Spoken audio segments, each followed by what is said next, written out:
আসসালামু আলাইকুম। আজ আপনাদের জন্য আরেকটা রেসিপি নিয়ে হাজির হয়েছি। চান্দা মাছের ভর্তা। চুলায় কড়াই বসিয়ে সামান্য তেল দিয়ে গরম করে নিব।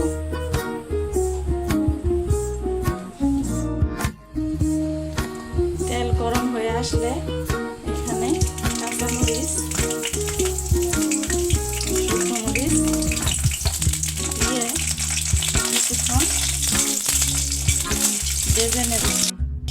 ভাজা হয়ে গেলে চুলা থেকে নামিয়ে নেব।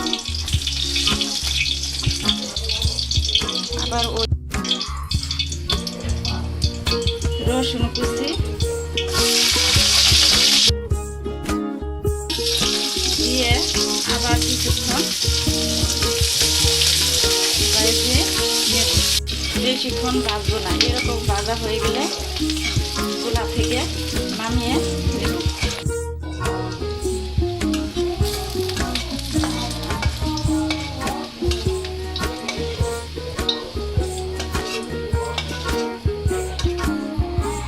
এখন ওই তেলে চান্দা মাছগুলা দিয়ে দেব।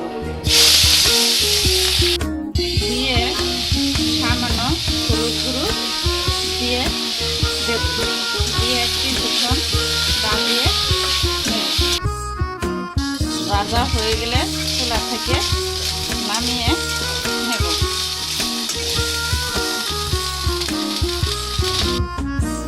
নামানো হয়ে গেলে এগুলো শিলপাটায় ভালো করে বেটে নেব।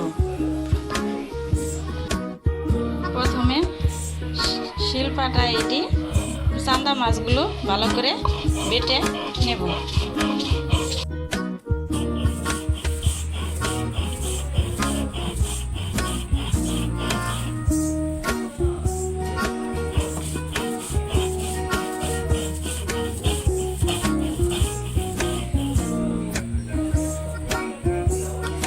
দেখেন আপনারা যে কিরকম ভাবে আমি পাটায় বেটে নিয়েছি, একটাও কাটা নেই। কাটার জন্য চান্দা মাছ অনেকে খাইতে চান না, এভাবে বাসায় বানিয়ে নেবেন। এখন আমি ভাজা মরিচগুলো দিয়ে বেটে নেব।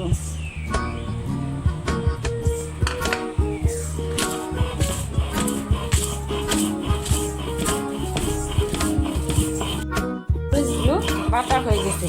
এখন পেঁয়াজ আর রসুন গুলা হালকা বেটে নিব। সম্পূর্ণ বাটলে ভর্তাটা খাইতে ভালো লাগবে না, যেন হালকা বেটে নেব। কিরকম করে বেটে নিয়েছি। এখন সবগুলা একসাথে নিয়ে লবণ, পরিমাপ মতো লবণ দিয়ে হালকা হাতের সাহায্যে মিক্স করে নেব।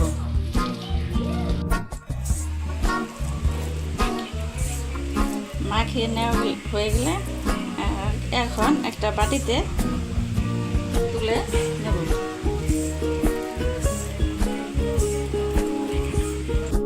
দেখেন আমার ভর্তাটা কত সুন্দর হয়েছে। অবশ্যই একবার হলে এই ভর্তাটা ট্রাই করে দেখেন। আমার ভিডিওটা যদি আপনাদের ভালো লেগে থাকে, লাইক, কমেন্ট, সাবস্ক্রাইব করে দিবেন। আপনারা কিরকম রেসিপি চান তাহলে কমেন্ট করে জানাবেন।